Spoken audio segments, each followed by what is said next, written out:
Welcome to the Outer Realm with Michelle DeRoche and Amelia Pisano. Airing live on the United Public Radio Network, 105.3 FM in New Orleans.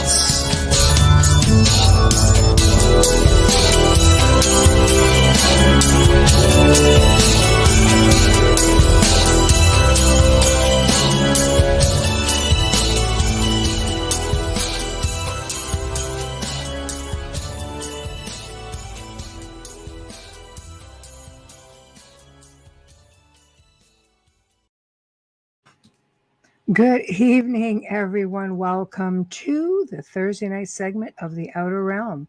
We're broadcasting live on the United Public Radio Network, 105.3 FM in New Orleans. We are fully sponsored by the amazing people over at Folgers Coffee who make all of this possible. Thank you, Folgers. We love you. We appreciate you more than you know. Also, big thank you and much appreciation to our other sponsor, being Justin Snicker, aka the Sonic Surgeon, Dr. Snick, who is an award-winning composer of Halloween horror and sci-fi dark wave electronic music, perfect for spooky month. I was trying to say spooky month, kept trying to get ahead of me. Anyway, can be found that anywhere that good music can be found.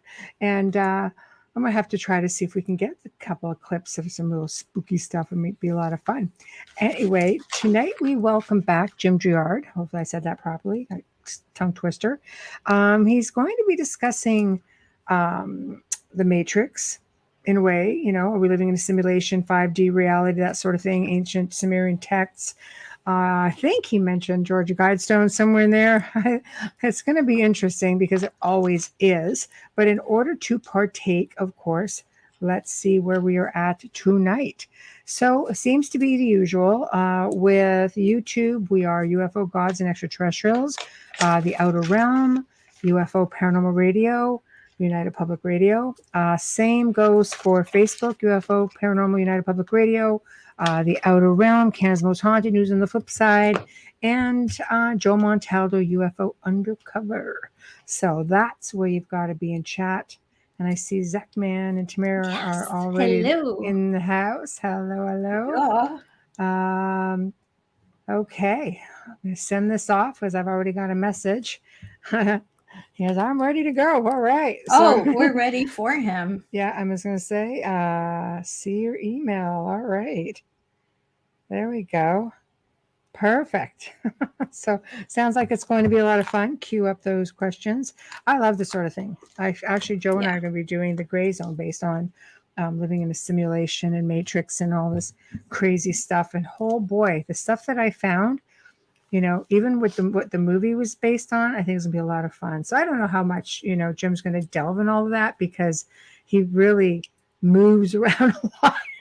He does. He's so well. Yeah, he does. I haven't seen those films in forever. I don't know if I don't even remember them. But my daughter's like, you watched them last year. I don't remember what I ate for breakfast. So give me a break. I know, but apparently there was a fourth one that came out in last December. Why did I not know this? I watched the last one. And that's why I went from the beginning because I've never been able to sit through one of those films. Oh, I think they were fantastic. They're definitely knowing what I know now, not just from research, but listening to some of the guests that we've had on who've talked about it. I realized just how ahead of their time they were, and you look at it and there's so many things in there. You're kind of like, oh, this is kind of cool. Oh, speak of the devil. Here he is. Hi. Hello. How are you? How are you, darling? Good, thanks. Good. Did you guys get any rain over there right now? Yeah, a little bit. Yeah, it's pouring here. Lots. You guys are in Canada? Yes. It's very warm. And right now it's pretty wet. But yeah, Southern Ontario has been 100 degrees, 90 at the lowest. But the mornings, we definitely know we're in August because it's freezing. Yeah. In the morning. It's like October. At 8 o'clock. But it's definitely that time of year where you've got a jacket in the morning and then you're stripping down by noon and then bundled back up by 4. It is that time of year. We don't really get a good August in Canada, not where we live, anyways. It cools down. Yeah, I prefer the cold weather. Oh, do you? absolutely. I love the fall. For me, I love the fall, but I do like the summer. I haven't stuck myself out and absorbed the sun this summer, but I've been too busy. But normally that's where you'd find me. Right. Yeah. So, how have you been? What do you want to talk about? Where do you want to start? We kind of left off with a lot of different things, and we've kind of chatted over email a bit. So I've put up some of the things that we've talked about doing. I guess we're going to have to see where, we've got the simulation 5D reality matrix, Sumerian Texts, Anunnaki in there, I think, and the Georgia Guidestones, I think, was touched on, but that's going to be a whole other thing now from the last time that we touched on that, because they no longer exist. Yeah. Well, spin a wheel. Okay. Buy me a letter. Wherever you want to start, because it's always interesting. So, you always take us down the rabbit hole a little bit. So I'll leave it to you, because I know when our guests come on, they've got a bit of a spiel that they like to go through, and the research is in order. So we'll follow along and jump in here and there. Yeah, I wanted to talk about the timelines. Okay. Yes. You must be aware that we're on the wrong timeline. You talked about that last time. You started to, and then we're like, okay, we need to have you back. Yeah. Yes. Yeah. Okay. The original timeline is the Book of Sarah, which was, mentioned by Decode. And I'm kind of wishing now that he had gone into some detail and explained about the Book of Sarah, which is the original timeline that we were once on. But then it got hijacked, and now we're in this sort of Armageddon. Right. Well, I guess we have to ask ourselves what was responsible for the switch, and how do we know there's only two timelines? There isn't two timelines. There's one timeline. Right. But there are two dimensions within this one timeline. Okay. And that's where you see the split. I mean, I'm like totally divided from the opinions of my own family and people I've known for years. I mean, we're just totally separated in opinion. I agree. There's a lot of different theories and perceptions out there. It's really hard to follow along. You're looking at timelines, you're looking at alternate realities, you're looking at, simulation theories. It's really hard to keep up with what's what. But this Christian says, I think they've been using a solar reflector ray to heat us up in the daytime. Yeah, right. I've never heard of that before. I know. I don't know what a solar reflective ray is, but I don't either. I do know that NASA in the 1970s created an artificial sun, and they launched it up into space. Wow. There's even a patent. You can look up the patent. Wow. And there's some videos out there under the heading Blinking Sun. Really? Yeah, and this artificial sun that's up there that was created by NASA, it malfunctions and it blinks. Oh, really? Like a little glitch, kind of. And it's functional. You think we would see two suns?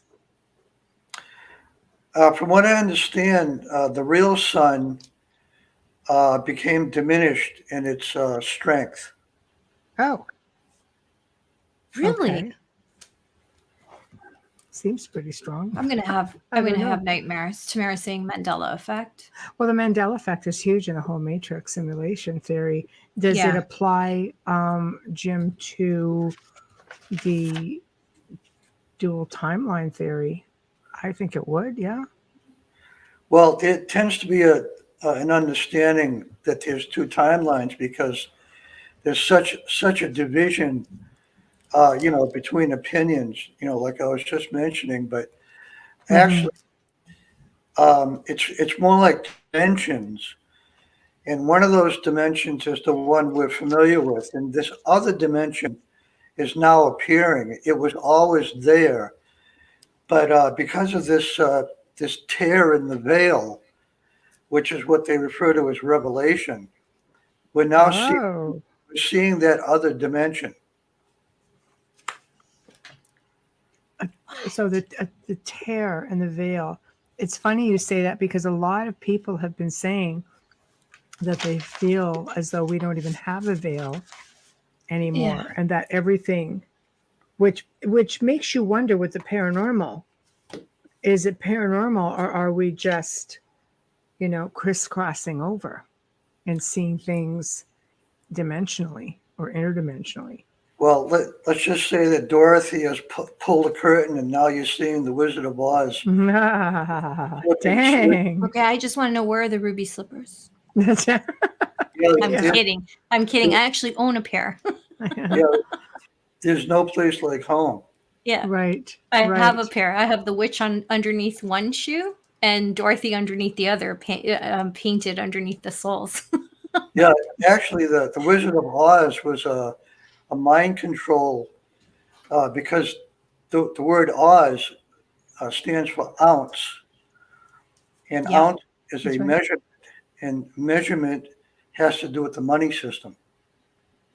I've heard that. Was it you who told us? I don't know. I wonder. I think a few people have mentioned that. Yeah, I mean, all these Hollywood movies are just laced with subconscious and symbolic messages, so that they can launch their idea of what reality is. Wow, it's scary. So when do you think, because there's a lot of controversy with CERN, and a lot of people believe that when CERN fired up the first time, it really messed things up. Do you agree with that theory? Because that falls along with that whole looking glass theory. I watched the live broadcast where they were turning it on. Right. And I was really kind of stunned by the fact that they spent $1 trillion and they generated 1 trillion volts. And they were saying that they didn't know what the end result is. Great. They know exactly what the end result is. Yeah. Well, they're not talking. Who would spend that much money and generate that much voltage because they don't know what's at the end of the experiment? Right. Who would do that? So what do you think their end game is that they're not saying? It has no substance, because what's doing really is artificial and synthetic. It goes against nature, and nature does not support all of this sort of mass technological attempts to bring demonic entity, international realms, and all this stuff. They're all just crazy. Right. Well, there's a lot of that going on right now with things. I think people are just experimenting with things that maybe they're playing God, I guess is what I'm trying to say. They're just doing things that they shouldn't be trifling with. That's one of them, in my opinion. They're playing God because they think they are God. Right. So let's go back a little bit then. Let's go back to the ancient Sumerian texts and the Anunnaki.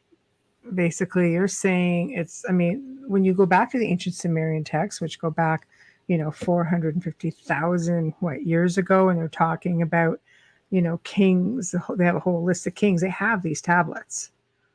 Like these do exist. But I guess you're debating the theory of the fact that we may have been put and created here, or shall we say hybridized maybe, to be a slave race to the Anunnaki kings. You're disagreeing. No, I think you're right. Oh, okay, good. Okay. Yeah, the human had all 12 strands, active. And then somebody stepped in and knocked off 10 of them, bringing us down to stupid. We're operating on two. You're not wrong. Yeah, we're operating on two, which is like just enough to go to a job and believe that, you should spend the rest of your life working some job and paying taxes. And then you wind up dying, not knowing why you were here in the first place. Mm-hmm. That was the plan, reduce them down to slave mentality. They're just, intelligent enough to do what we tell them, but not enough to figure out who's doing it and why they do it. So, go ahead, Maria. I can't hear you. You're muted. Charades. I'm muted because the alarm. I didn't want it to go off. I thought we were going to play some charades there. I wasn't sure when John opened the front door if the alarm was on or not, so I muted just in case, so I didn't freak everybody out. I've noticed. I watch social media, different types of social media video clips for fun, and I won't mention who it is because I mention them too often. But I've noticed that our education system is failing our kids. Totally. Is that part of it? Oh yeah, totally. I mean, what did you learn in school? I learned a lot in school, but I'm looking at these kids being asked these questions like how many numbers on a clock, and one kid said 9. I don't know, because they have digital. They don't have clocks. We learned Roman numerals in school. They don't even know what Roman numerals are. That's true. A lot of them couldn't name the current sitting president. Like this is happening in New York, so I don't know what's happening in Canada because I haven't seen the video clips. This is the only thing I can compare it to. And I'm in shock. They asked one young man, what language do they speak in Idaho? He said, I don't know, Idahoan? And I'm like, it's scary. I'm not laughing. It scares me. It is frightening when you think scares about me. This is the future. When one young lady was asked, who is the current president? She said Barack Obama. Maybe she's not wrong. He's just in the background. That's a huge possibility. Maybe she knows something we don't. You got a good point there. And it's frightening to watch. I watch these videos and I post them. I share them on my reels on Facebook, and it's not because it's funny. It scares the crap out of me that they don't know the simplest of things. These are important things. Knowing who your sitting president is, your sitting prime minister, the world leaders of other countries are important. They couldn't tell him what countries bordered United States. One said Canada, and I'm like, yes. And then she said Florida, and I'm like, yeah, they're in a coma.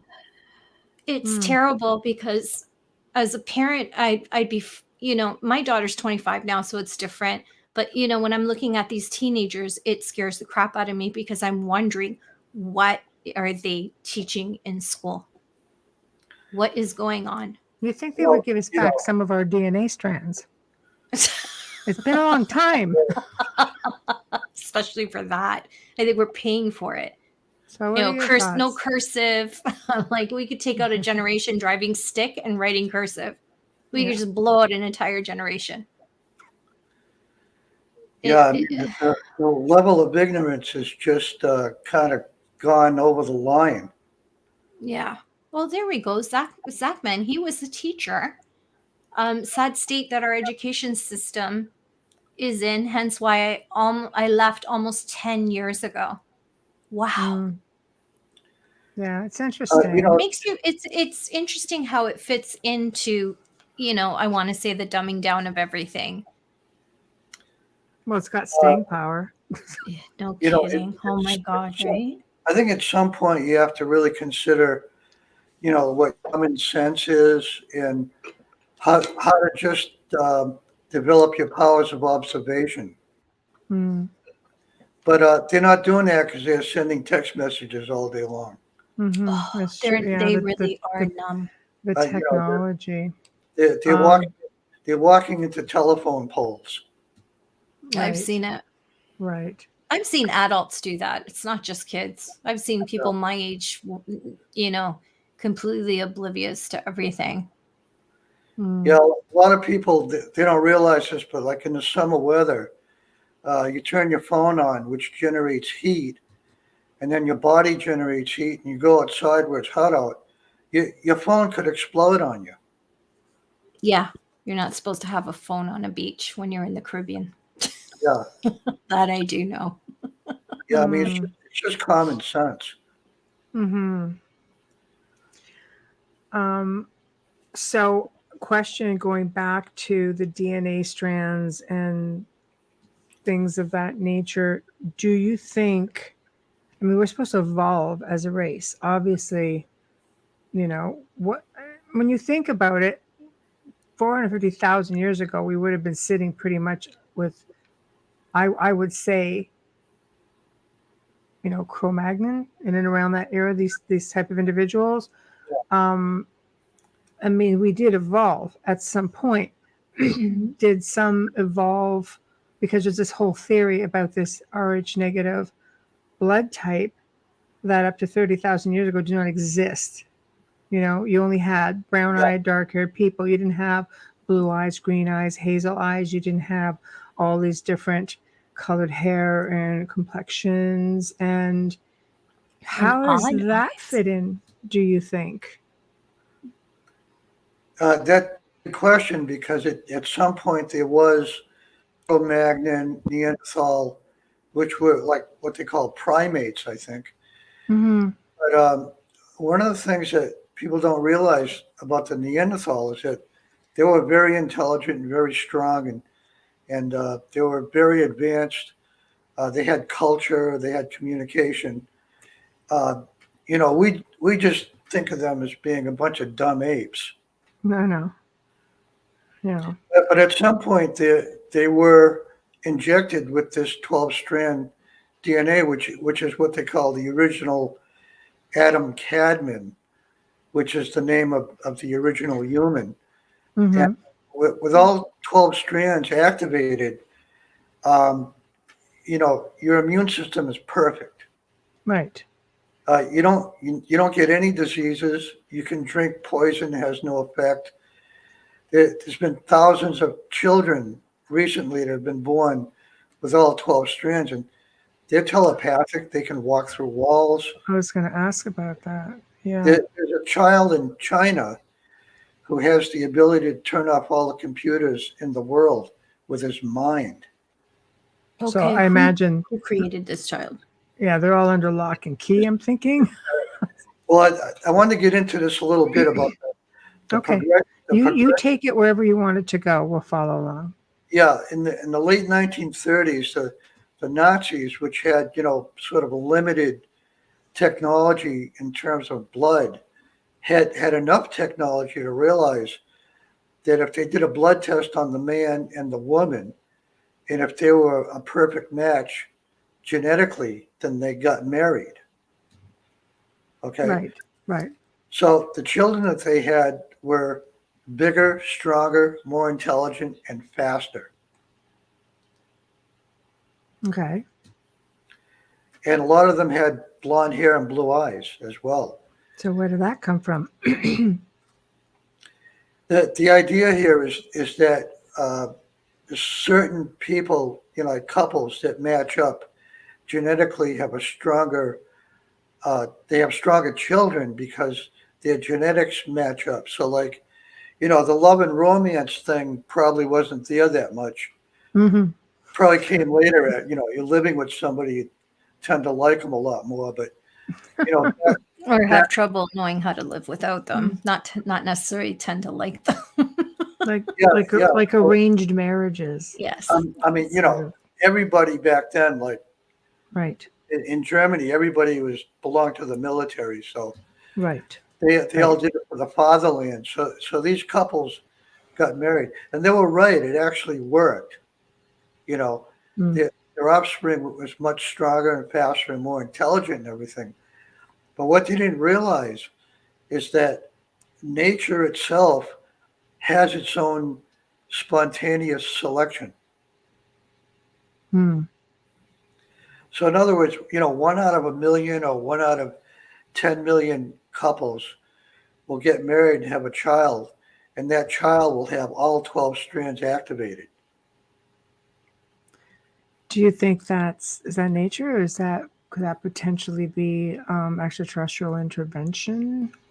No, it's just natural It's just selection. natural. Hmm. Yeah. Okay.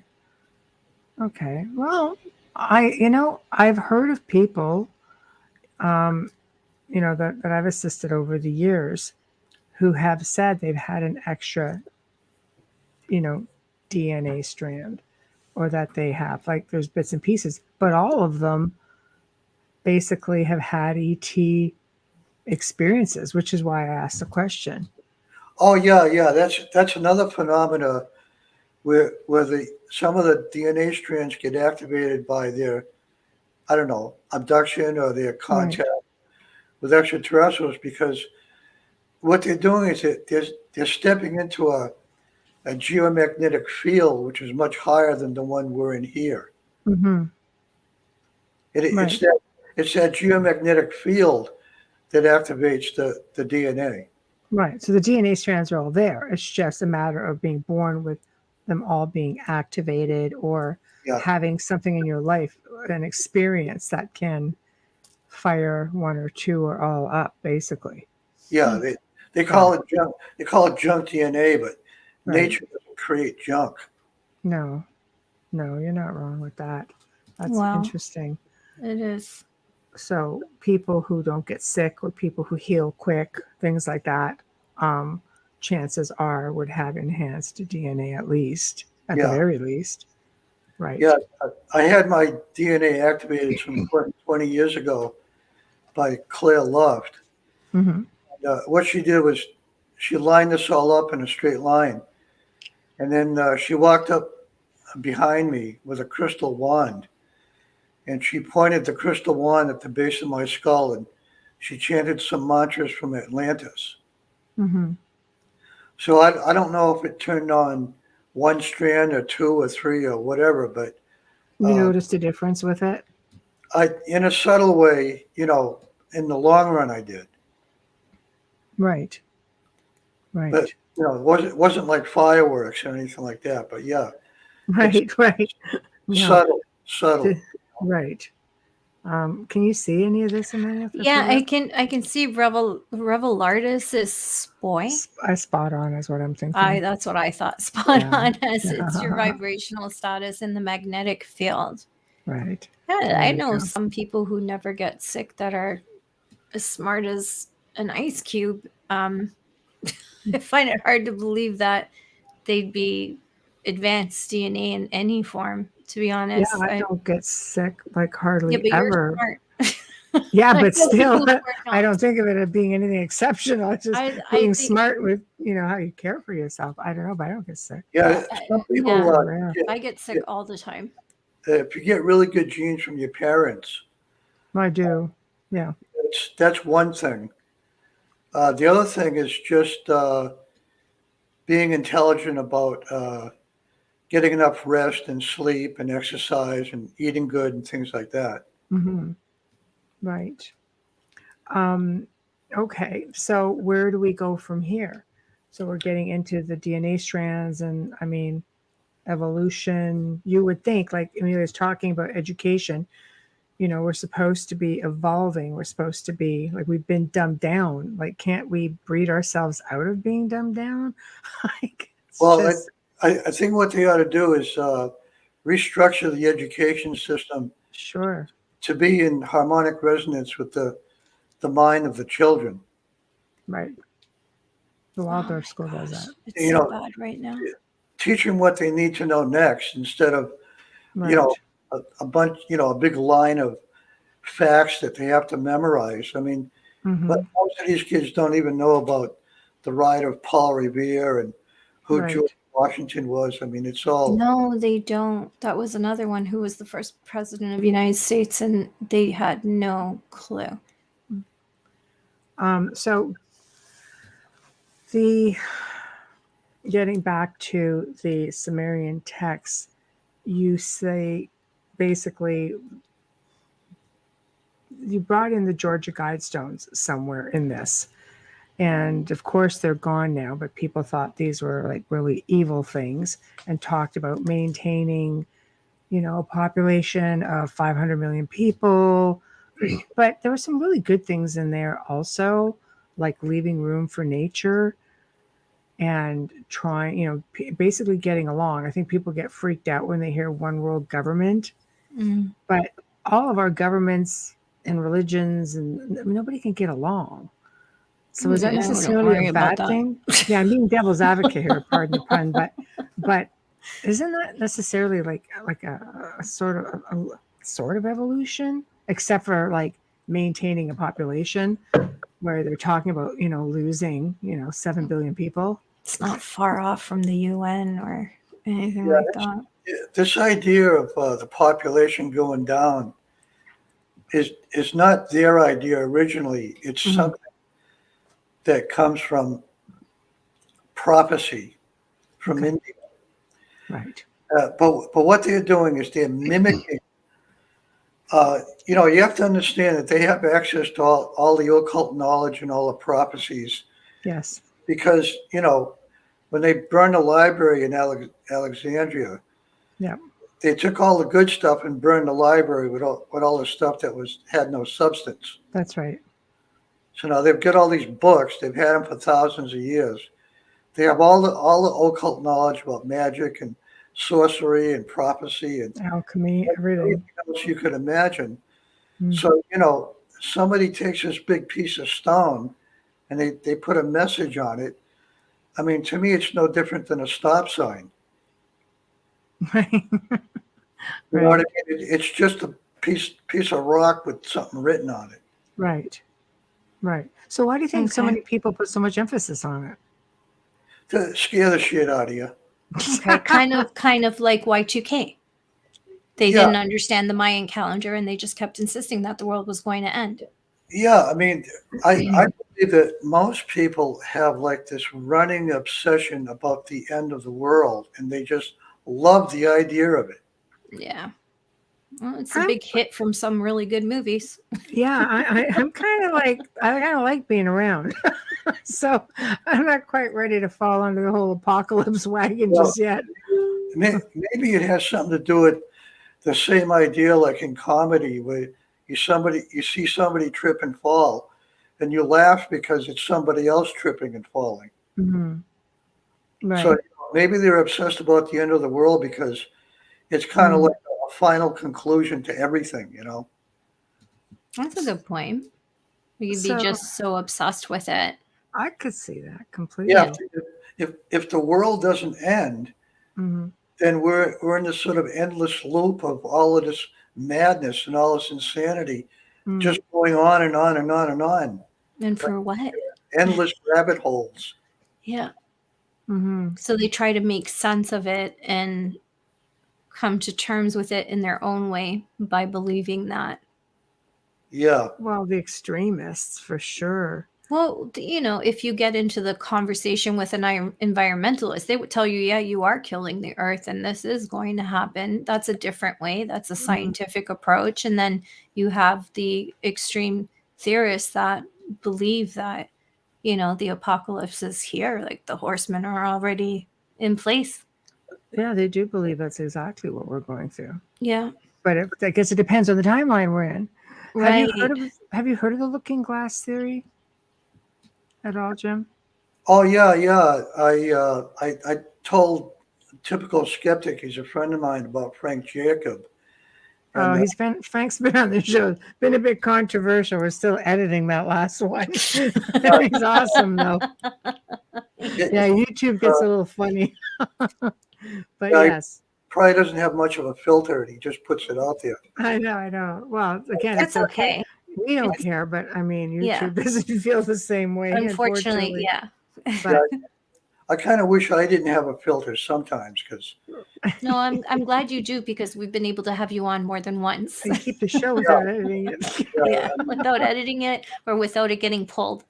Yeah. Yes. So what's your thoughts on that theory? It's not a theory that the looking glass is real. Right. The whole chronovisor thing is really amazing to me because it is. With the chronovisor, you can look into the past or the future, and you're not stepping through a vortex and winding up in Nazi Germany, 1943. No. But some people don't believe in the theory at all, or they don't even believe the chronovisor exists. I've researched it. I think it's pretty fascinating. But it's one version of the looking glass, right? yeah, it's sort of related to the looking glass. In fact, Andrew Basiago was saying that the chronovisor was somehow connected to the time travel device that he traveled through. Right. Yeah.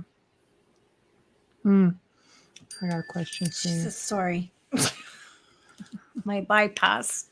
Here you go. Okay. Christian says, Revelartis said it endless rabbit holes. What caused Fukushima when there were no recorded earthquake alerts? HAARP, HARP. Yeah. Hi, Mama. Yeah. It's an artificially man-made disaster. It was because of something that the Japanese were doing at that time. Right. Okay. So we'll back up again to the looking glass. Obviously, we have Guardians of the Looking Glass, and they are pumping out all kinds of information, and they keep getting pulled down. And they're talking about a lot of, like, there's a big CME they're talking about, but they're saying like 2030, 2031. There are those who think it will be sooner. Have you ever heard of Ishmael Perez? Yes, actually, I've heard the name. He's saying it's going to happen any day now. And I know a couple of other people who have said also within anywhere from 1 to 3 years. Really? Yeah, that's a big difference. Because there are different junction points on the timeline where it could happen. Okay. So what are your thoughts? Okay, a solar flash of that size is going to wake up the junk DNA. Okay, I like that, but I'm not down for the CME though. Yeah, I mean the CME could probably knock us back into the Stone Age in one respect, but what is a CME? Sorry. Coronal mass ejection from the sun. Okay, thank you. Yeah. But the other thing that Ishmael Perez was saying, which is kind of interesting, is you get the solar flash, and then the junk DNA wakes up to 12 strands. And then there's these 12 inactive portals that become reactivated as a result of the solar flash. And then we pass through the 12 portals. And where are these 12 portals supposed to be? See, that's the other thing. I wish these people that say these things would go into details, because when I talk about it, I always get, the question like, what more do you know about it? But they just say these things and there's no details. I mean, if this can throw us back into the Stone Age, I mean, if this thing could potentially throw us, this whole planet, on its side, I don't think too many people. You're looking at earthquakes. You're looking at volcanoes. Almost the same thing that took out the bloody dinosaurs. How does anybody survive that? And does that kill the core of this planet to the point where you can't survive it? Look at Mars. Well, Frank Jacobs said something really interesting at his interview with Typical Skeptic, and what he said was there's a prime directive where the extraterrestrials aren't allowed to interfere with the evolution of a species, but the time travelers from the future, which are actually humans who came back here to this timeline, they can interfere because they're not extraterrestrial. Well, they're time travelers. There's also belief that you have the 144,000 souls that have returned to this time, being light workers, energy beings who have reincarnated back in this time to also assist humanity. What are your thoughts on that? Do you know anything about that? I've always understood the number 144000 to be more like a frequency. Oh, okay. That's interesting. Yeah. Okay. So explain more about that then. I wanted to tell you some insights I had about the opening of the seals, the seven seals. Okay. Okay, in the book of Revelation, it's been commonly understood that the opening of the seven seals meant a timeline of events.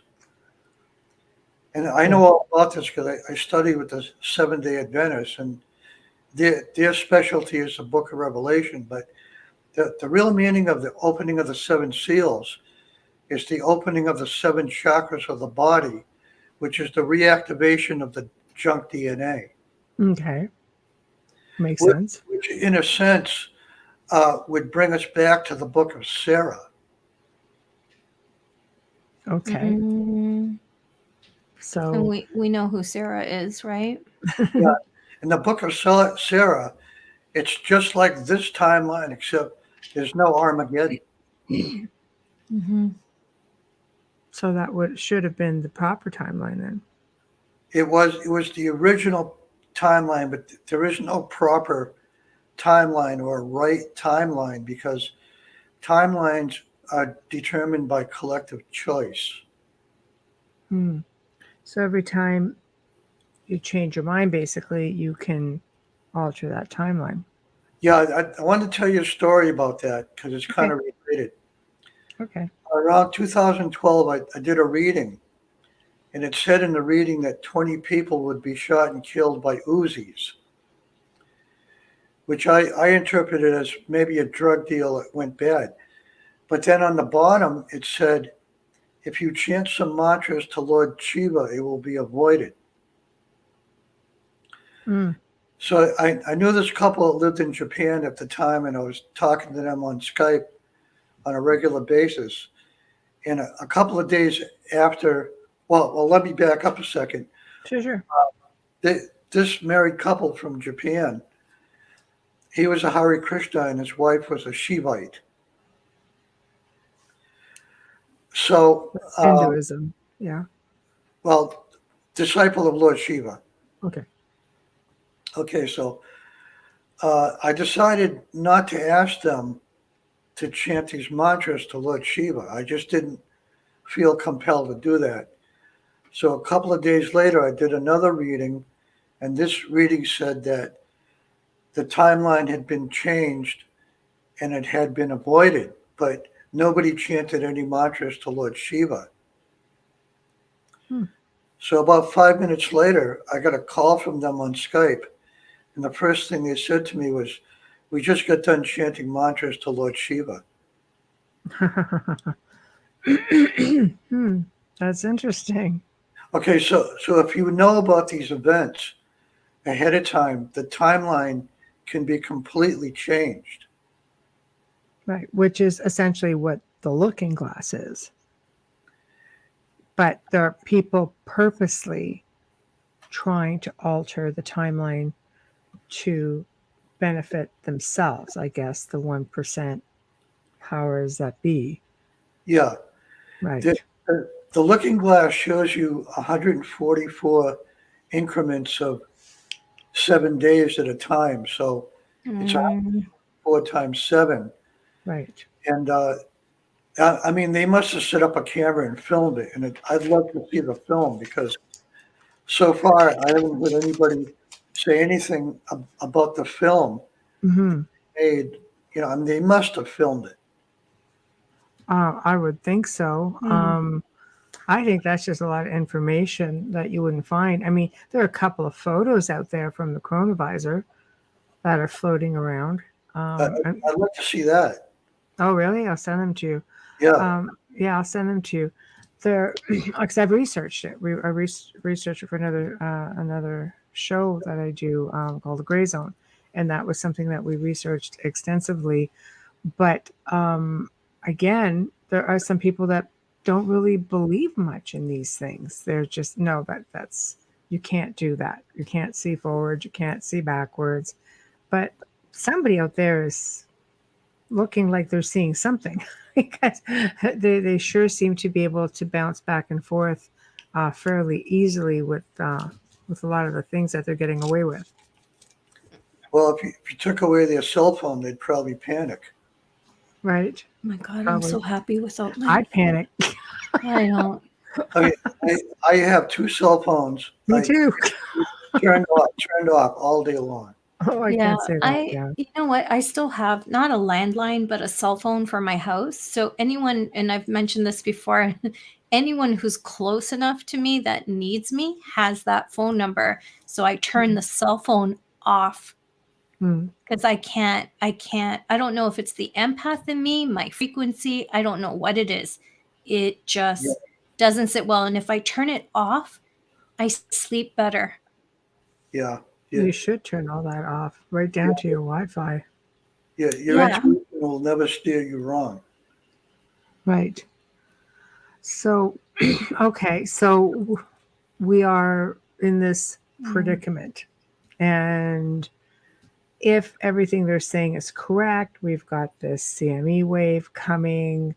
We don't know if it's any day now. We don't know. I don't know why they're stuck in a decade away.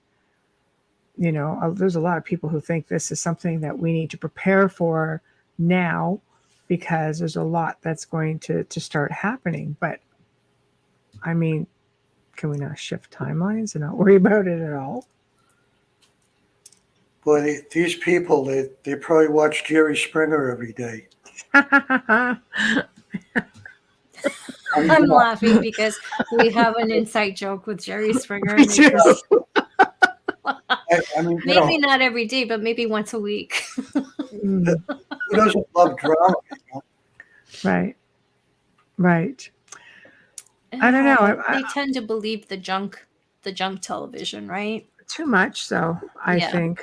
I think they're the same ones who probably made the owners of the Rags, the Globe and Mail, and the Inquirer very, very rich. I think it's the same kind of audience, sadly. Yeah, I threw my TV in the dumpster. Unless you're watching a documentary or some kind of film to sort of run away from life, it's really damaging. Well, the thing I found out about TV was if you're up at 3:00 in the morning and you're watching the news, you're probably going to catch some news report that they only say it one time at 3:00 in the morning, and that's the only time they say it. That's a good point. And now we have the 24-hour news stations, which constantly with the ticker, which are really playing on people's, their ability to function every day, especially after the pandemic. I know during that time, I had a hard time turning off the news. So I can imagine there's a lot of people that are still, I think maybe it's divided, people who I don't watch it anymore at all. I will actually, if I need to know something about politics or our city or whatever, I will actually just search it on the internet rather than turn on the news because I don't even trust what they're saying. Yeah, you really have to sift through a lot of videos and be able to tell which ones are good to watch and which ones aren't. Absolutely, because the mainstream media, they are fed by sponsors, and negativity sells. It's just like stopping to watch a train wreck or a car accident. It's just in your nature. Perpetual. So you always have to remember they're being paid to be there. Sorry, there is a fly on my camera. What the hell is that? There's this big fat fly in my house. Alien. Look at it. That is so funny. It's like a mantis. He's not going anywhere. Holy cow. Yeah. Seriously, he's a big fat dude, man. It's all part of theater. Yes, what did I just see? I know, that was pretty cool. I'm curious as to your thoughts, because we're entering a different age now, obviously. And we've talked before, I think, a little bit in the last shows about disclosure. And of course, we always laugh at disclosure with ET disclosure and UFO disclosure. And now, of course, everybody's on board. Pentagon, NASA, which has never really done much, and there's all these programs going on. And there's this fear of false flags, right? That, oh boy, we need to be worried about extraterrestrials. But there are those. I'm going to put you in touch with a friend of mine when she's back from.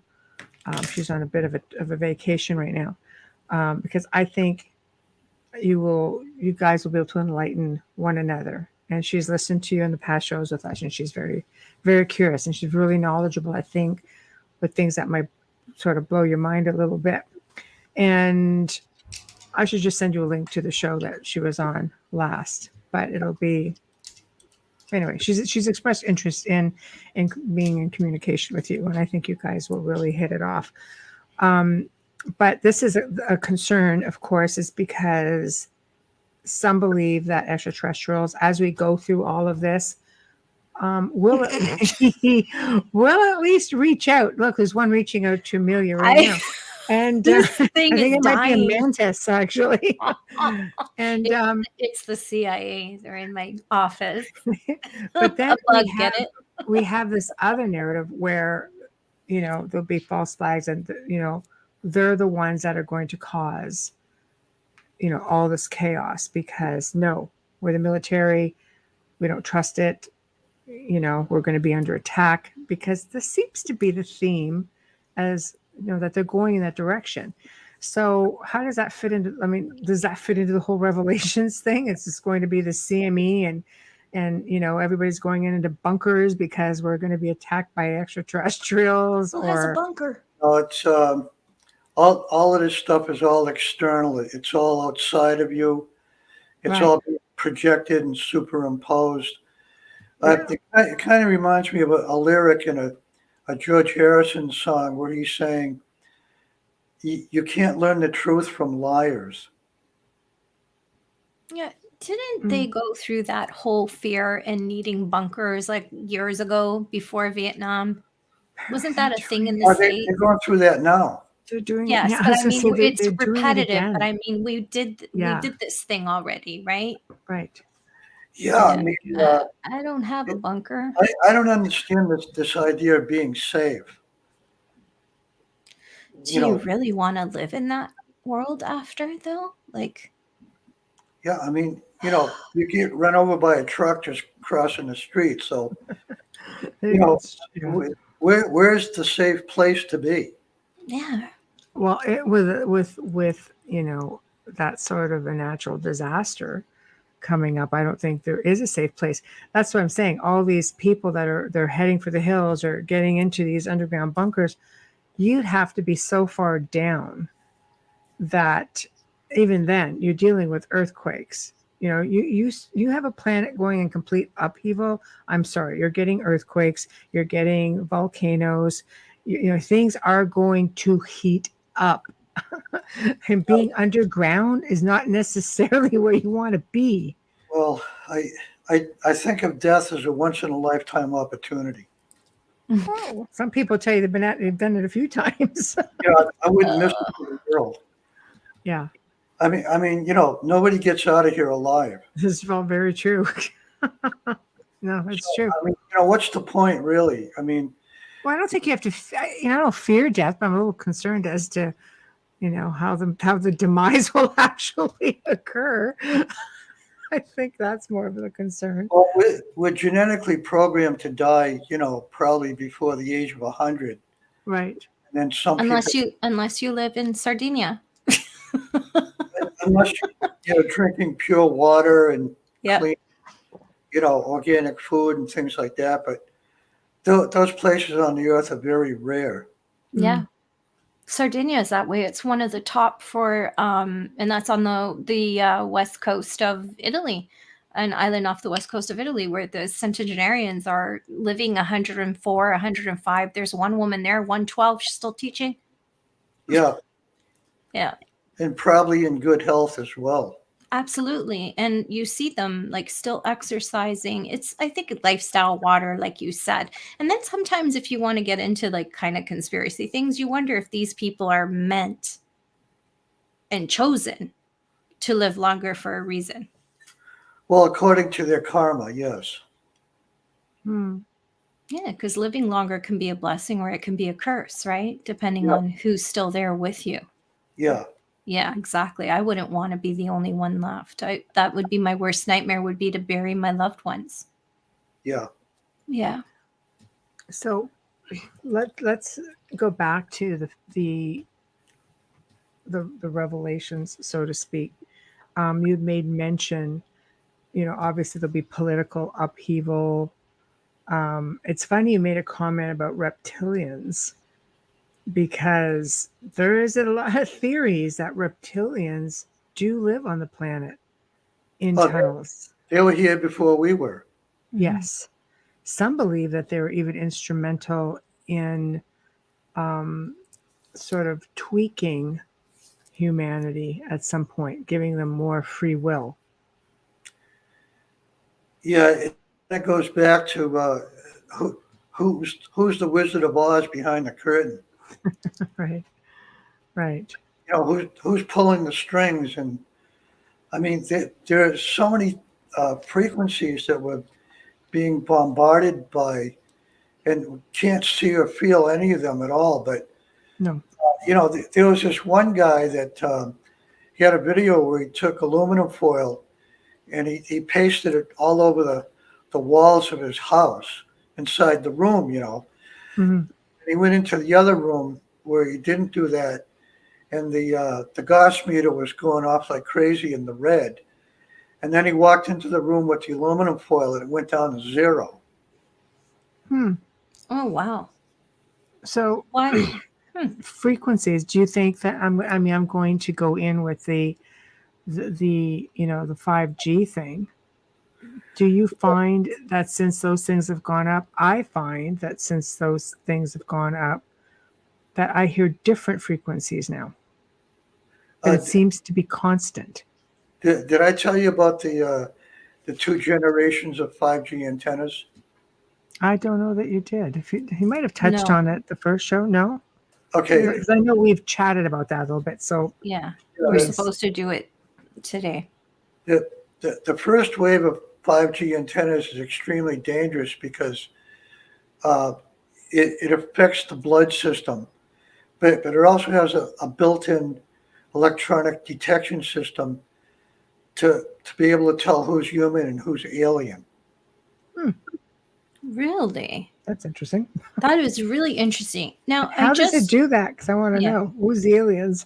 Well, what I was thinking was, with all this microchip technology where they can put, 100 million transistors into a 2-inch diameter, CPU.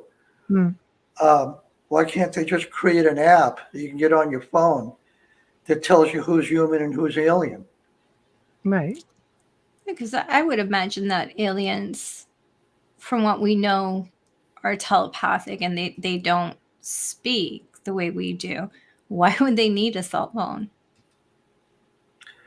Well, to communicate with each other. I'm saying if they were communicating on a cell phone, it would be to communicate with a human, not with a fellow, alien, right? I even hate using that word, but you know what I mean. They look exactly like us in every way. Yes. In fact, some of them are actually holograms. Yes. Yeah, exactly. For sure. Yeah. Dolores Cannon, in her book Convoluted Universe, chapter 18, she talks about this holographic sort of humans that are walking around. But she's also saying that if people focus their attention on these holograms, they become solidified. That's different. And did she say why? Like how that's even possible? I suppose you could sort of think it through and figure it out, a little bit, because it's a transition of It's an energetic phenomena of transition. Right. So let's back up again to the 5G, because you were telling us first generation. Seriously. There's Amelia's alien again. I know, it's driving me crazy. It's so slow. Well, okay, so yeah. the first generation is 5G. Is that military, or is that what we actually have out here right now?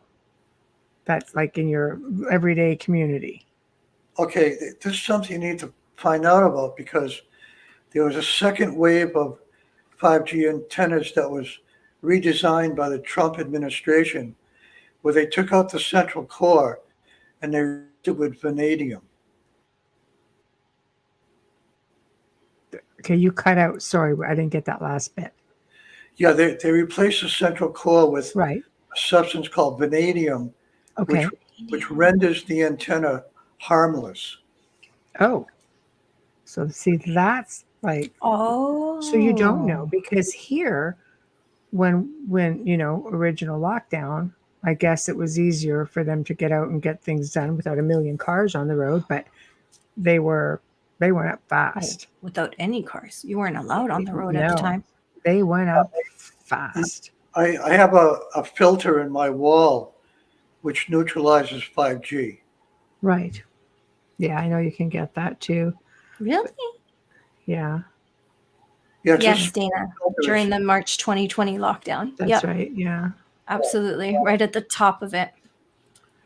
It was a little expensive. It was $400, and it's only 3 or 4 inches in diameter. But I didn't take it being affected by that first. Do you think it works? Can you trust it, or do you ever have any fear that it could be used against you? That maybe it's used to, like as an induction instead of. No, because you can even buy curtains now that blocks all that. I know, but I wonder if you think if you think in the conspiracy way, you could think that that could be possibly the way they're trying to get in your home. There's two ways to look at that, right? Like sometimes when you think that you're defending yourself and you're protecting yourself, you're actually harming yourself. You just don't know it. I mean, why are we so attached to these phones if we think, my God, this 5G is so bad? But yet everybody's buying new phones. And that's how everybody communicates. Mine's turned off, actually. Right? Like, so's mine. And I'm just like, how do we know? Like, there's so many other ways to get to us without these towers. They really don't need this.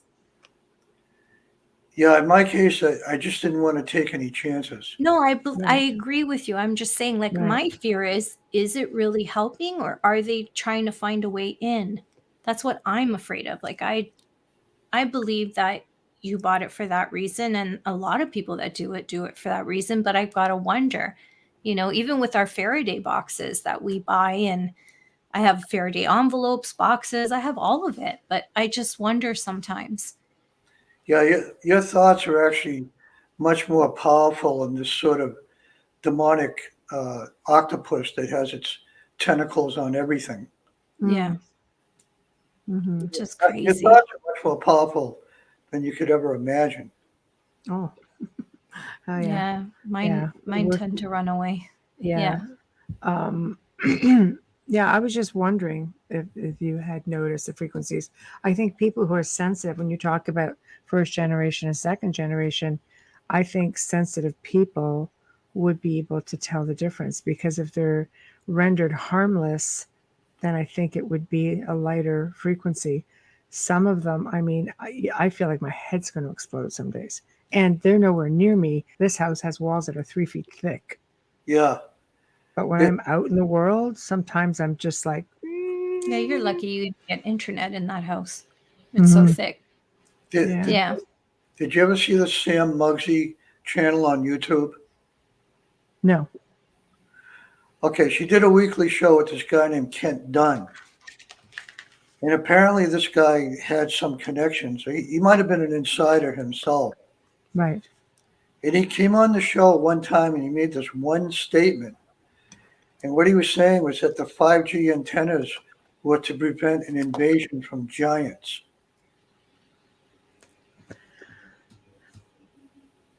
I can't even.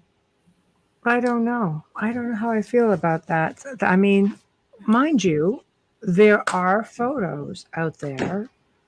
You may have seen them where they're believed to be Anunnaki kings. There's one female and two males. I believe they were found in some cave, I don't know if it was Spain or Malta or something crazy like that. And somebody got in there and photographed them. They are remarkable. They seem to be in some sort of status, like they're asleep. They have been for thousands of years. They look fresh, and they're not dead. And apparently, according to Corey Good, if you listen to Corey Good, he has seen others all over this planet. Well, yeah. Carol's asking, what is it again? I want to get into that, but I want to tell you the rest of the story about. Yes, absolutely.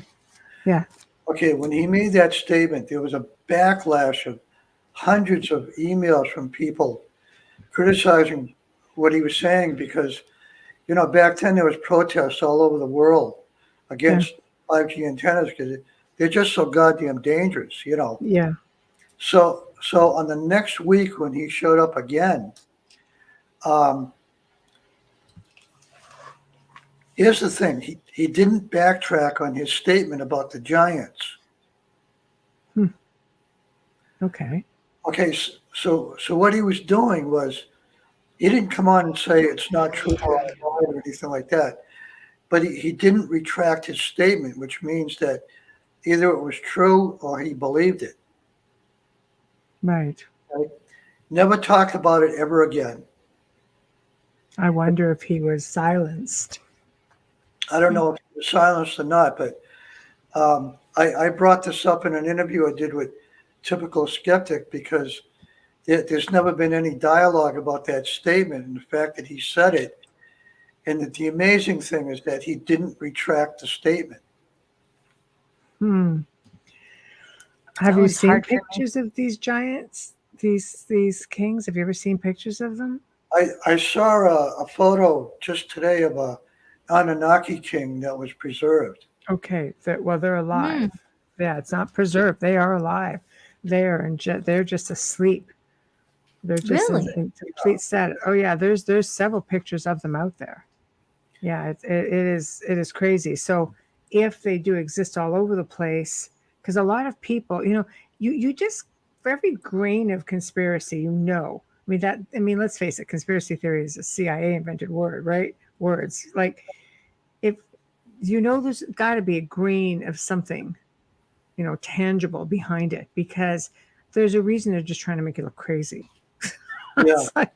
Right? Because if that's the case, a lot of people say, oh, the Anunnakis are, the Anunnakis coming back. The Anunnaki kings are coming back. And people are just like, well, first off, why would you want them to if we were the slave race to them? Number one. Number two, it's been like 450,000 years. Like, what the hell do you think the chances are?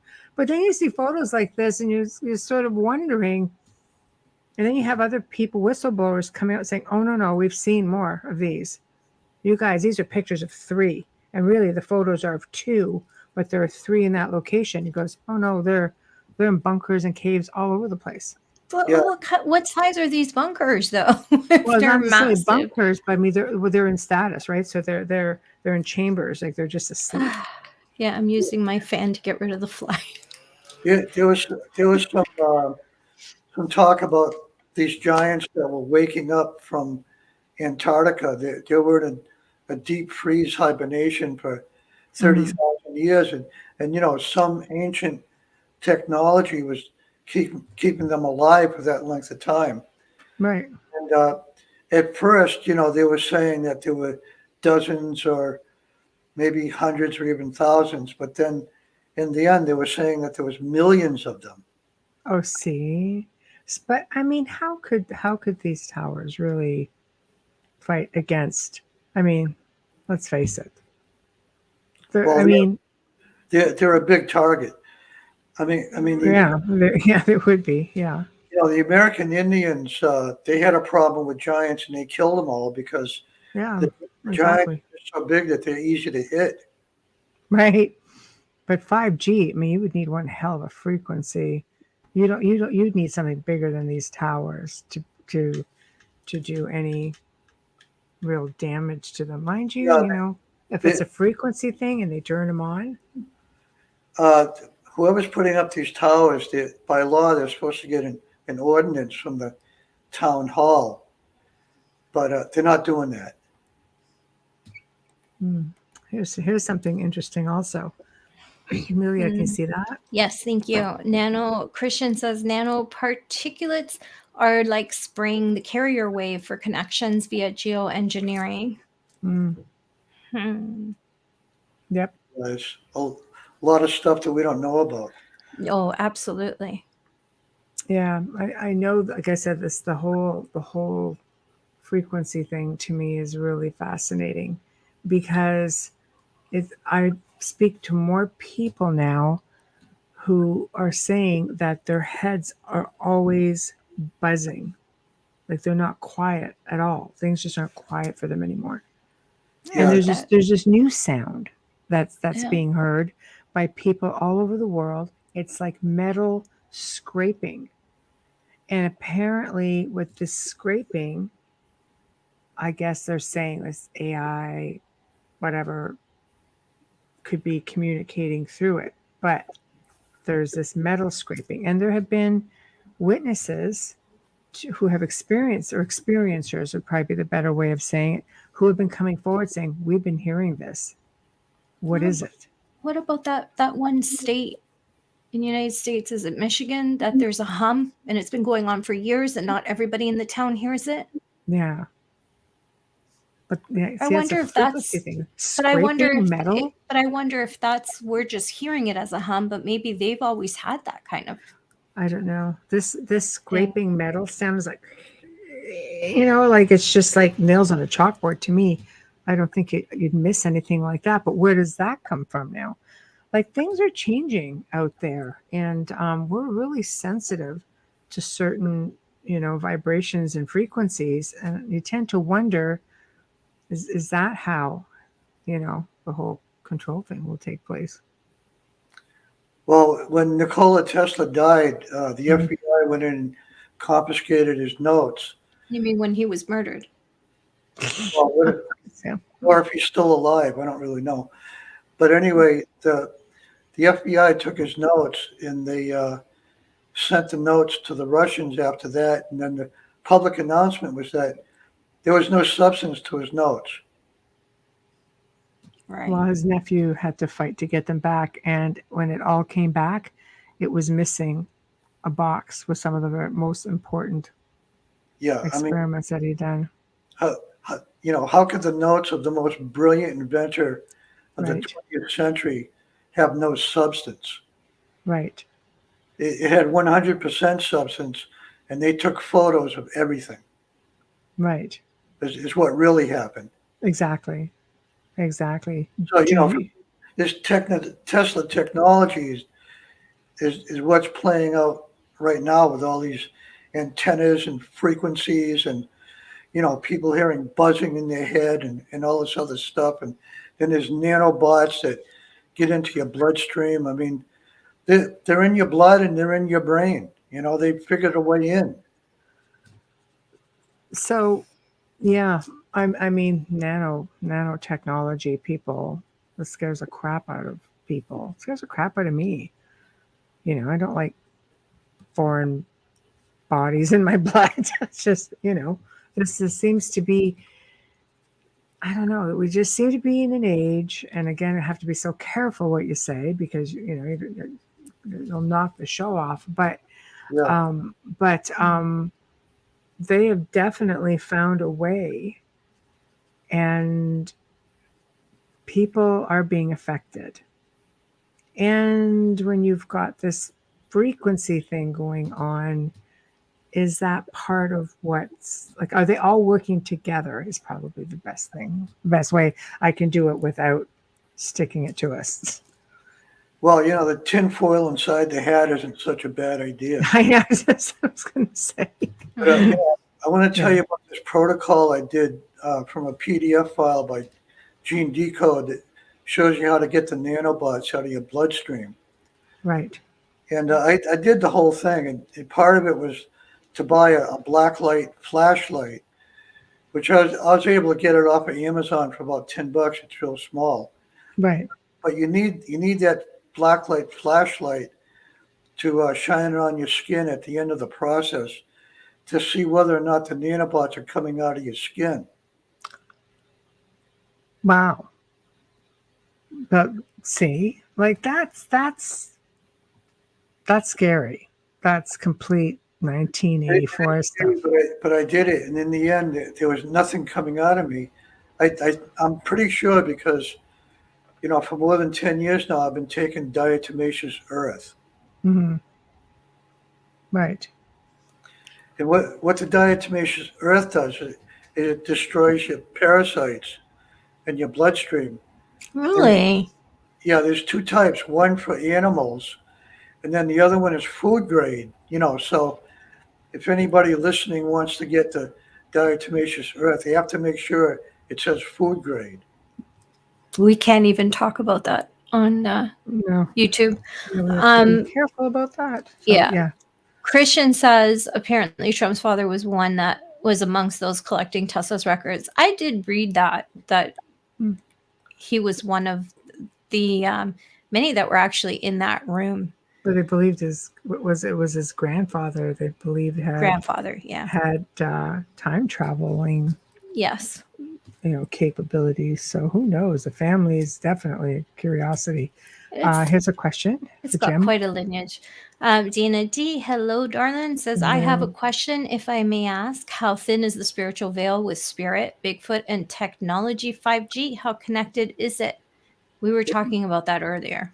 It feels like it's not. Yeah, the problem with that is all these different sciences tend to isolate, all these different types of phenomena and don't connect them. But one thing I want to say about this question that she's asking is there's a guy named Sunbow Truebrother, and Sunbow is spelled Sunbow, and he telepathically communicates with Bigfoot. Mm-hmm. Yeah, that can be done. We're highly intelligent. Yeah, the insight that this guy's putting out is really amazing. Mm-hmm. You just need to ask permission to communicate with them, is how it was put to me by someone who does, and he's been doing it a long time. And with that being said, we're going to we have to do a station and sponsor ID. Yes, we do. It's at that time. You are listening to The Outer Realm with Michelle DeRoche and Amelia Pisano, coming to you live from the beautiful city of New Orleans, and we are on 105.3 FM radio. Tonight we've got back who's become like a third host here on our show, Jim Girouard, and we are talking everything Matrix, 5G, and if you're just tuning in right now, just give it some time. It'll be up in archive, and you can find it on any platform that you normally use. A shout out and thank you to the amazing people at Folgers Coffee for fully sponsoring our show from day one. We love you. We thank you so much. Just a reminder, nobody loves you as much as Michelle and I do. True. Just saying. And a big thank you to our friend Dr. Snick, the sonic surgeon, Justin Snicker, award-winning composer and musician. You can find his music on Amazon and Bandcamp, and check him out. He's on Facebook and Instagram. Oh, thank you. We got best sponsors ever. Yes, they are. Okay, so we can get back to where you want to pick up from here. So the research on Bigfoot, I definitely think it's possible. I think they're a really evolved being. Some people believe they're also extraterrestrial or interdimensional. The way they got here was some 400,000 years or so ago. Some captured Bigfoots, as prisoners, were on a spacecraft that crash landed on Earth, and then they escaped. That's interesting. And how did you come across that information? Just my own curiosity. from someone who researched it. Okay. Wow. The other thing is they did a blood test, and their blood is 99% human. 99% human. I could see that. So the theory that they are, I guess it's an ancient species of man really is a thing. Yeah, getting back to the giants thing again, it's my belief that we're a smaller version of the giants. Yeah, I would think so. Yeah. Yeah, the reason I say that is because whenever someone's born and then they grow up to be 12 or 13 feet tall, they all say it's a genetic defect. Mm-hmm. But it may not be a defect at all. It could be that we were descended from giants, and by natural selection, we became smaller because the smaller you are, the better your survival. Mm-hmm. That's true, because you're a giant walking target. Mm-hmm. Yeah, the chickens are actually dinosaurs. Yes, I know. It's hard to believe, though, isn't That just made me a vegan. And the original dinosaurs had feathers. Mm-hmm. We could change the food industry with that statement. Oh my gosh. They were like bird serpents with feathers. Right. Yeah. Well, the raptor is was A it the basketball team. ostrich? Was it the ostrich or the emu that came from the raptor? Did you know that there's an island that has real dinosaurs on it? I've heard of that, but I just thought that was Jurassic Park, like the movie Is that kind out of in thing. Costa Rica or the Philippines? Is it? There's an island with real dinosaurs on it. I don't doubt that they exist because people are getting photographs of freaking dinosaurs. The raptors have been But we seen. have to be able They've to. had the pterodactyl has been seen. Yeah. Pterodactyl, I wouldn't be surprised. I mean, it's just a large bird. The thunderbird could be something that they're misinterpreting as well. That to me isn't shocking. You don't hear about this island with the dinosaurs probably because whoever went there to check it out didn't come back because some velociraptor had them for lunch. No kidding. And you have to think the world is so vast. We don't really know what occupies it. It would be ignorant to say that. It's just wrong in so many ways. Like, we don't know. We don't know what's in our oceans. I mean, I saw a video of a man who had in his hands, and it was a real crazy looking thing. Like, it had like 8 heads, little tiny heads, and kind of looked like an octopus, but there was like 8 heads on the top, and he was just touching it to show you that this is real. I just pulled this out of the damn ocean. I don't know what this is. Yeah. We don't know. There's a lot of species that were created, maybe 1 million years ago that just basically went into hiding because we haven't even explored the oceans yet. And there's millions of acres of, wilderness out there where they can hide. Mm-hmm. Oh, absolutely. Look at the cave systems in some of the forests. Another thing is this theory about time travel I thought was pretty interesting about Loch Ness. Mm-hmm. What they were saying was that it was possible that the plesiosaur swam into a vortex, which was like a time travel sort of opening. Yes. And wound up in the Scottish Lake. And then people started seeing it and even photographing it, but then it went back to its original time. That's actually a theory that I do believe in portals all over the world. The ancients used to build, a lot of their temples over top of, vortices or vortexes and portals, and that they become power spots. Even the church went on to build over top of those temples. Like, they're aware of where a lot of these stargates are, etc. But, throughout the people I've met over the last, couple of decades, and And especially because I have an elderly friend who does a lot of interplanetary stuff. And Amelia and I, have assisted over the last few years. Fascinating stuff. But he, among many, have said, no, you'll find dragons over here. You'll find fairies over here. You go through certain mountain ranges, and they come through freaking portals. Yeah, right. And they right back in. So we're just like, how is it up to us to say it's not a thing? We're a miracle in itself. This planet just in space doing this thing with other planets. We are ourselves. This is one big freaking miracle happening right here. How are we to say we're the only species here? There's no way. But when they're in the interdimensional realms, they're subjected to different types of physics. But as soon as they step into this 3D realm, they're subjected to 3D physics. Right. So, as opposed to 5D. Yeah, I mean, they have to become visible, not always, but they are to a certain extent subjected to 3D physics. Mm-hmm. And that makes it really hard when you're coming from higher density.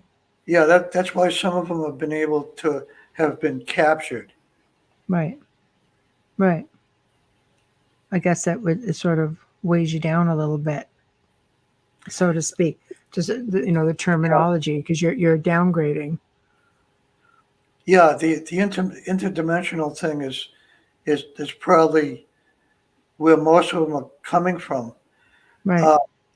I want to tell you about this this study that was done on UFOs, and it's kind of related. Okay.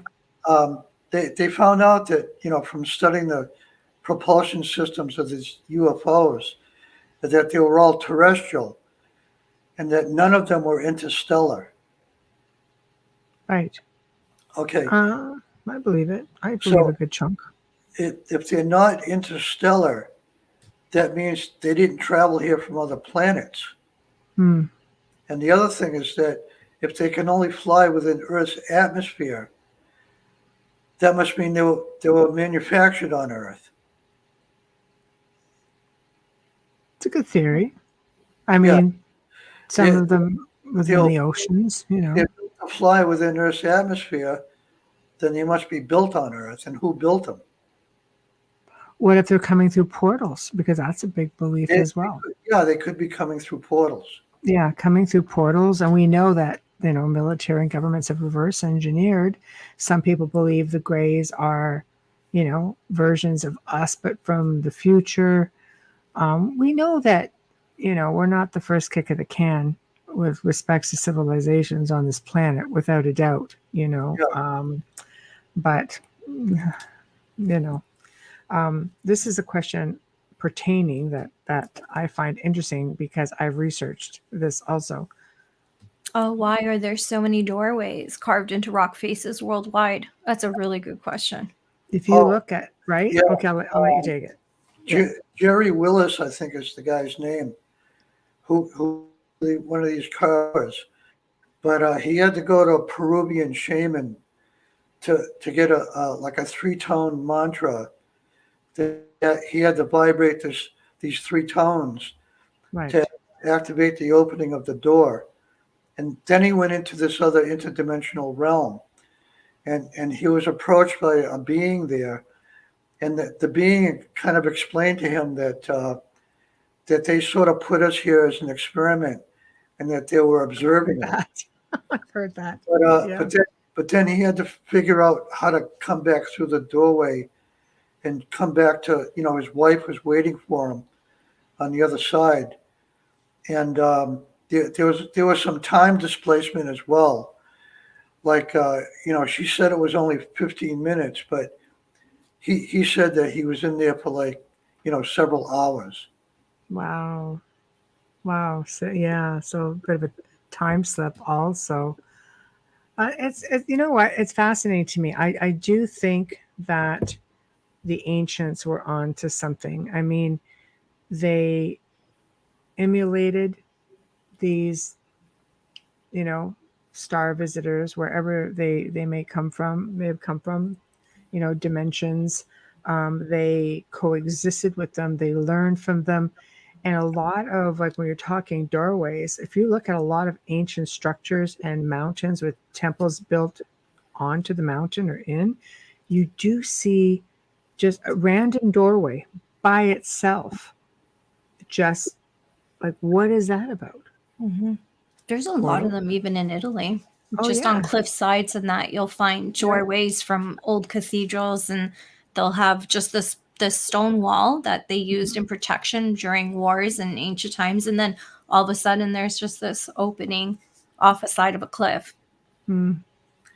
Yeah, I think tin can rocket ships are outdated. Oh, yeah. Just a little bit. I think definitely interdimensional. There are so many stories out there of people who fall into time slips. They walk out their front door, walk around to the backyard, and they're completely someplace else. Yeah. Yeah. And then they walk back around, and it's like, what just happened? Hours and hours later, I'm going to kill this thing. So question on, this is a big one, because this could fall into timelines or matrix or artificial intelligence.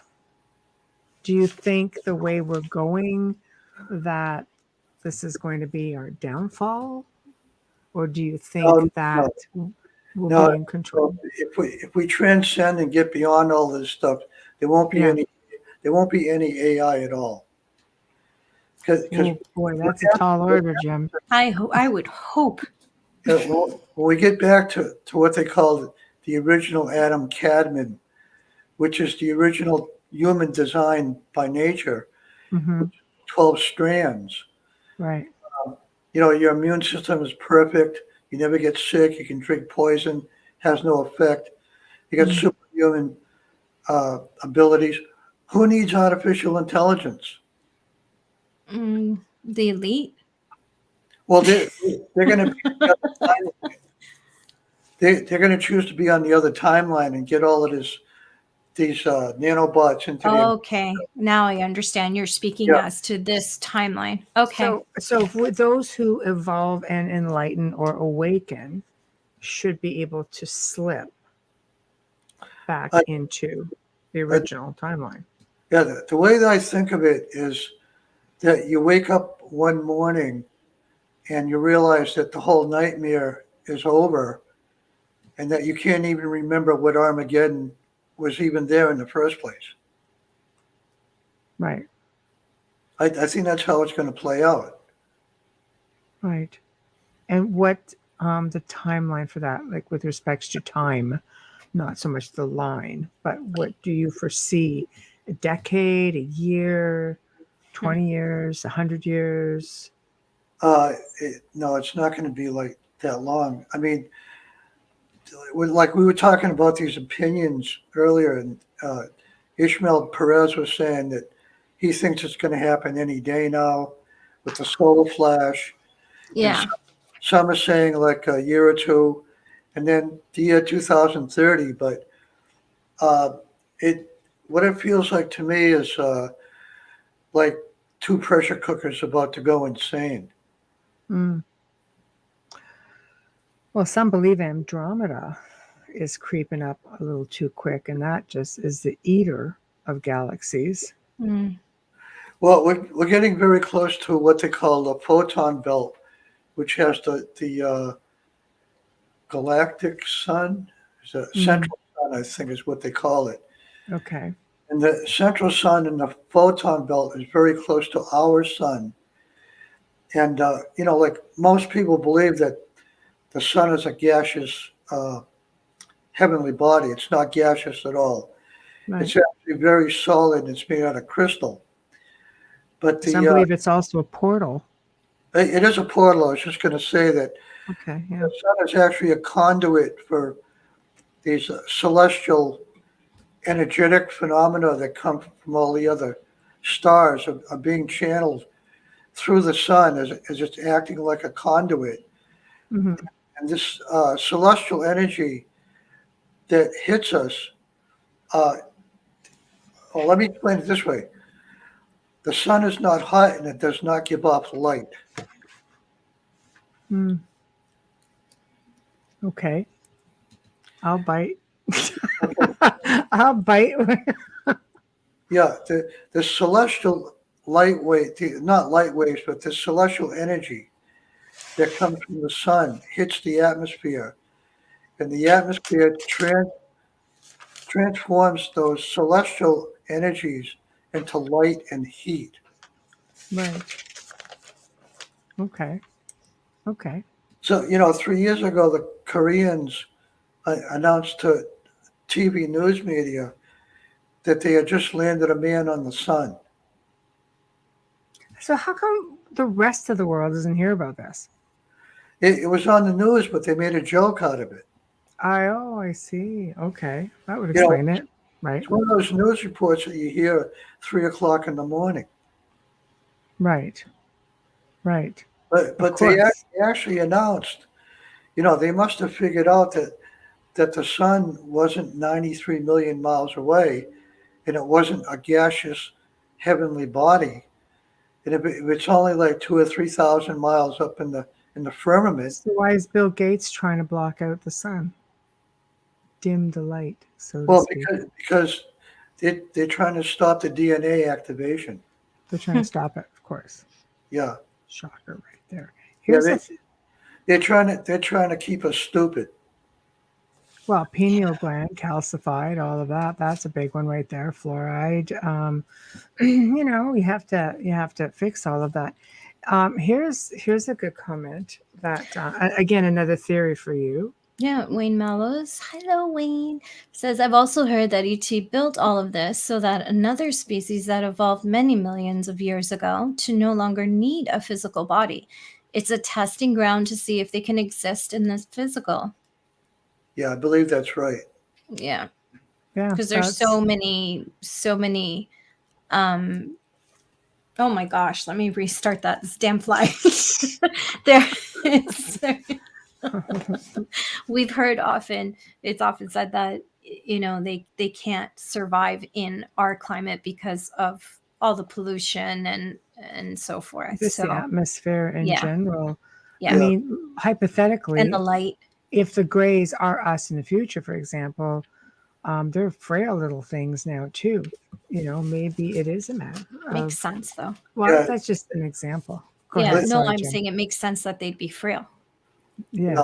Living on the surface of the planet is extremely dangerous.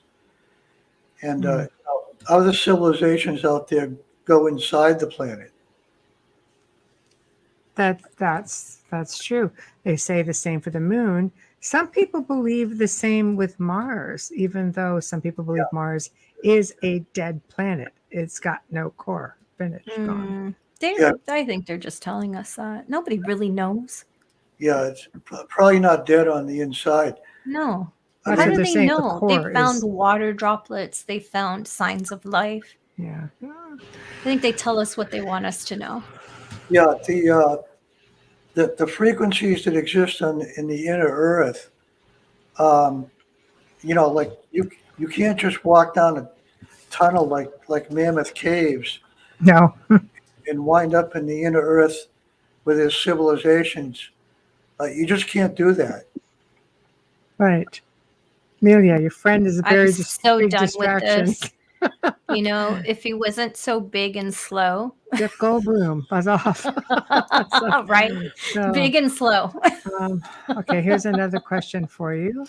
What do you think of the BEKs? Of the Becks? Becks, BK. Black-eyed kids. Do you want to know what I think of them? Yeah. Aliens. They're sort of a biological artificial intelligence. Interesting. Very interesting. Yes. Yeah, they're completely programmed. Starting to sound like quite a bit of society these days. I think. Why do you think it's so hard for people? Like, do you anticipate it being very difficult for people to wake up from this dream state or this nightmare state, whatever you want to call it, it's almost as though people want to evolve and they want something better. But in the same respect, they're so conditioned to a certain way that they will fight for it, to not change it. They'll fight for their own slavery. Yeah. Yeah. It's like the Stockholm syndrome a little bit. Yeah. It's unfortunate, but somehow or other, you have to learn how to bypass the thinking mind and sort of transcend into the realms of inner vision. Right. Right. I would agree with that as well. I think people are afraid of change. And I think we're kept so darn busy. Some people working 2 jobs and raising families. And there's a lot of distractions that take place. You don't have the time to sit down and reflect or meditate or think about things like this. You're just trying to get through day-to-day life. Here's another good comment. We're living in the largest sandwich generation ever, where that means that people are caring for their parents and their children at the same time, and it's quite stressful. Especially the baby boomers are really living that one. Wayne says, so essentially, we humans have been created, our DNA modified, so that our essence, which is actually another species, learning through our human interactions what it's like to be physical once again. In a nutshell, sounds good. Yeah. Absolutely. The DNA has definitely been modified, but we were not created. The spirit soul is eternal. Mm-hmm. Yes. No, absolutely. So, ET hybrids. Thoughts? They probably live next door. There we go. You'd never be able to tell. Can't tell. Right. That's why they built the 5G antennas. To figure out who the hybrids are. Yeah. Well, so what about RH negative blood? They can't even explain where it comes from. Could those be hybrids? Well, that's a good question. Every now and then I get one. RH negative is related to some extraterrestrial race. So that essentially makes you a hybrid. Well, we're all hybrids. Mm. Humans have 22 different types of DNA from 22 different races of extraterrestrials. Right. I think the number might even be 24. Sounds like this 24 sounds right. Yeah. Right. And we're fighting for 12. So, well, I want my 12. I think that's a different spectrum of right. genes and DNA and strands. Yes. Right. So essentially, we're all hybrids, and some are just a little bit more hybridized than others. And then you have those who can give you the illusion of seeing what it is they want you to see. So essentially, they could be full on big old reptilian, and you're looking at, your significant other, for example. But meanwhile, they're not. They're just projecting.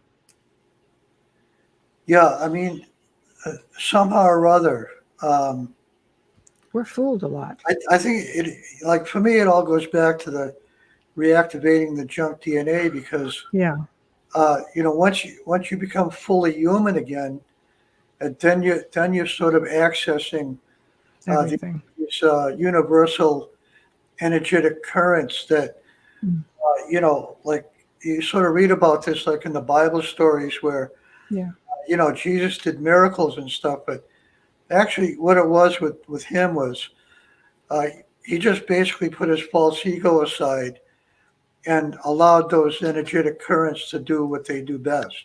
Mm-hmm. Might fully function.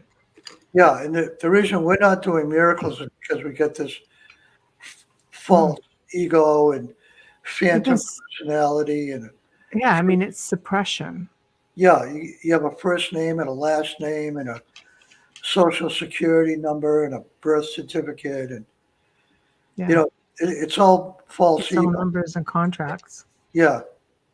Well, you're looking at America and the UK, for example, which are actually corporations.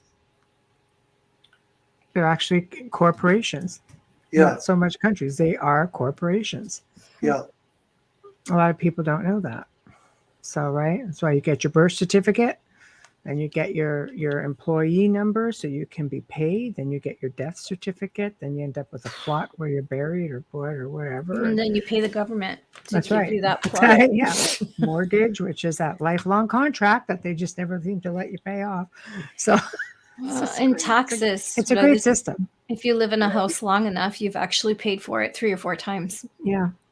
Yeah.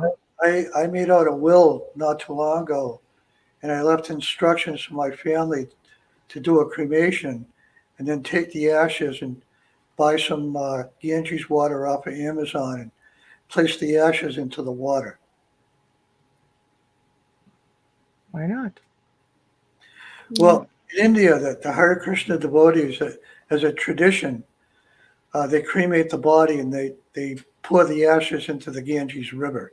Yes. Which is against the law here in Canada. I didn't want to burden my family with this idea of having to travel all the way to India with some ashes and go to the Ganges. Unless you leave them the airline tickets. Yeah. I mean, they sell Ganges water on Amazon. So it's bring the water to you, basically. Yeah. Right. I think it's brilliant. Mm-hmm. So, put the ashes in a gallon of water that they bought off of Amazon would save them a trip to India. Maybe they like the trip to India. They might want to go. I don't think so. We want to go to India. Yeah, they have to smuggle you in. I was just going to say, you'd have a hell of a time getting those ashes across if your luggage was randomly checked by TSA. Yeah, I think I have a red flag on mine. Mine gets checked at every trip. Yeah. Well, we are already at the end of the show. Gosh, I can't believe how fast it goes. It's just sort of a nice quiet jam session tonight. I love it. Yeah, you're so much fun, Jim. Tell everybody how to find you, what you've got coming up. Promote. Well, they can get in touch with me if you put a link on my Facebook page. And, I do get responses from people after seeing the show and stuff. But I just want to say that I'm only going to respond to people that approach me with the idea of either becoming enlightened or learning divination. Perfect. I don't want them sending me a check in the mail and then telling me all their problems. It just kind of makes me feel like they want me to be a psychologist or something. Yeah. I think you want to help people evolve is what it sounds like. You want to help them to reach the awakening state. Yeah, Ed Casey died from it. Right. I like that. Yeah. I like that. Well, I want to thank you for joining us. It's always so much fun to have you on. It's always just a boatload of information, and it's always nice and laid back, which is really, really, we don't, well, I would say we're pretty good at being very round table like, but sometimes you really have to be, quippy just to keep up. But it's great because you explain things in a way where it's just really easy to follow along and participate. Well, I appreciate everything you've done. Oh my gosh. Thank you. I love when you're on. It's just so much fun and you have so much information. I just adore you. There we go. Me too. We'll have to do it again.